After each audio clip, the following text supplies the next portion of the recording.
Welcome to art+object's catalogue number 104.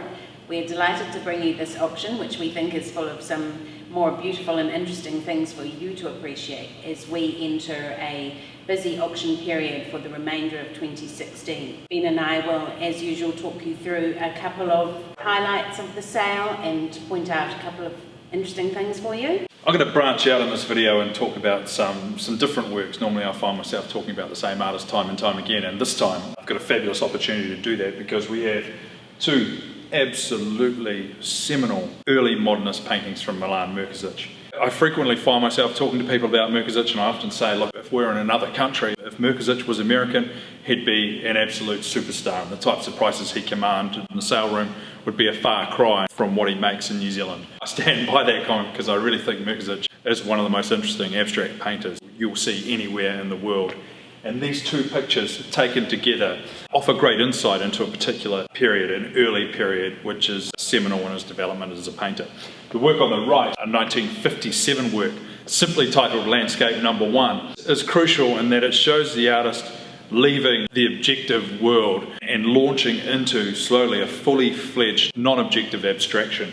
So you can see here, the artist has built the surface up with daubs, really. But what's particularly remarkable about this picture, which we don't see in the City Lights paintings, is these trees, these spindly black forms on the left and the right-hand side of the picture plane. And through that, you can see the lights of the city, perhaps reflected off the water. Maybe the view is from Mrkusich's own fabulous house in Remuera, looking down onto Auckland Harbour, a beautiful painting. 3 years later, you can see Mrkusich launching more, I think, into the fully mature style which he's known for. 1960 appears at a crucial juncture in the artist's oeuvre. Later on in the 60s, of course, we'd see the elements and the emblems, but we see those types of forms emerging in here. The picture is of particular note, I think, for the lively articulation of the surface, the way there's a far more, I guess, staccato and a far more energetic painterly style and action in the picture on the left. But the elements of the painting which would appear in the Elements series later, earth, sea, sky, start to announce their voice here. You can see fire down perhaps in the lower right hand side and then heading up towards the top of the picture plane. It feels very redolent of the air and of the water, but a very lively composition. Both pictures in beautiful condition, both of lovely provenance, and both pretty much completely original. I often get asked, by people looking to collect art, looking to get involved in the art world, what should we look for? What do you look for? And I think the thing that I often look for is art that is unlike any other, put simply, put mundanely.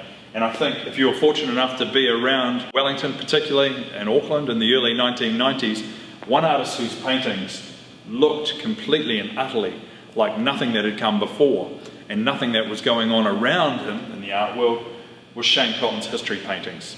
And this particular example, I think, is one of his very best. These particular paintings carry the overall thematic name of the history paintings, and you can see why. They're all conceived in aged ochres and sepias. They feel very redolent of times gone by. But I think what's most important about them is the way they tell stories. Stories that speak to us as a nation, stories about our collective past, about our bicultural past, and they do it in the most wonderfully rich visual manner. This particular one on the left is just full of wonderful visual and narrative content, from the views of Mount Taranaki down on the left through to these lava lamps, the potted history plant that would appear time and time again, the stenciled text there of the X form repeated over and over again, really talking to us a way about how Maori culture and the Maori language is predominantly an oral history, a history that is passed down by word of mouth and wasn't something that was frequently put into writing. We've got wonderful clocks here calling up important dates and times in our shared past, and then this word in the middle here, writ large like a McCann text painting. It says future, pointing to times ahead when maybe we're more united as a nation. We have been favoured with a wonderful collection of photography in this auction. It presents a great cross-section of wonderful work by some of our top practitioners, including Fiona Paddington's Ake Ake Huia and Lawrence Aberhart's Mrkusich. I guess for me they're an example of how photography can be not only an important documentary, but also in a way give life to something which may be inanimate. There are so many wonderful kind of New Zealand influences amongst these photographs, from Peter Perrier's trout an iconic image, which I just love, the notion of the trout just being pulled from the water, that contains so many interesting elements that are prevalent in Peter's work. Strong lines across the image, and that wonderful kind of respect for nature. The Aki Huia, which feels like it might just take flight at any moment, is in fact, of course, long been present in a museum, and a wonderful reminder. Included in the auction are two great examples of photography by the artist Yvonne Todd, who recently, of course, had the wonderful exhibition at the City Art Gallery in Wellington. As well as the photograph January, we have the wonderful image quirkily titled Seriousness, which of course featured on the cover of Lara Strongman's contemporary New Zealand photography book. I just love the way Yvonne has chosen to give life in a way to this row of conifer trees. Along similar lines, several other photographers in the auction are recording important moments. Gordon Burt's photograph of Jean Batten, Anne Noble's Antarctic image, and Lawrence Aberhart's wonderful image of the Morporks. One of the great frustrations for us in what we do is we are incredibly subject to the whims of supply, and I don't think I've had a great Fomison in a few years, and then all of a sudden, out of the blue, up pop two, and they both really are beautiful examples. Just like to talk about the one on the right a little bit. It's a painting from 1969. It's the first self-portrait that the artist did. He'd go on over the years to do many self-portraits, and like many artists, I think the self-portrait functioned for him almost as a litmus test for where his painting was at, how he was painting.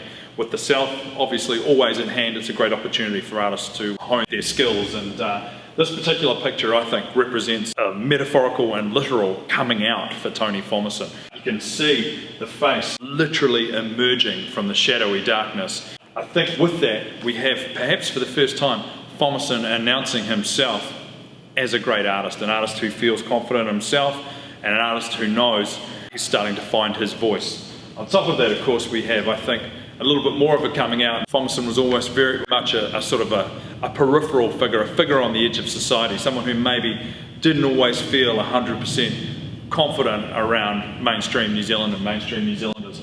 But here as well, we can sort of feel him coming out a little bit more in his confidence. The painting is absolutely original. What's particularly nice about it, I think, is that coming out is further enhanced by the way the artist has packed the canvas. So the canvas, in a way, is in the round slightly. So along with the face projecting out of the shadows, you get a more literal projecting out through the three-dimensional relief nature of the canvas. Bill Hammond's choreographed Scream from 1997 is a beautiful and vibrant example of the artist's work.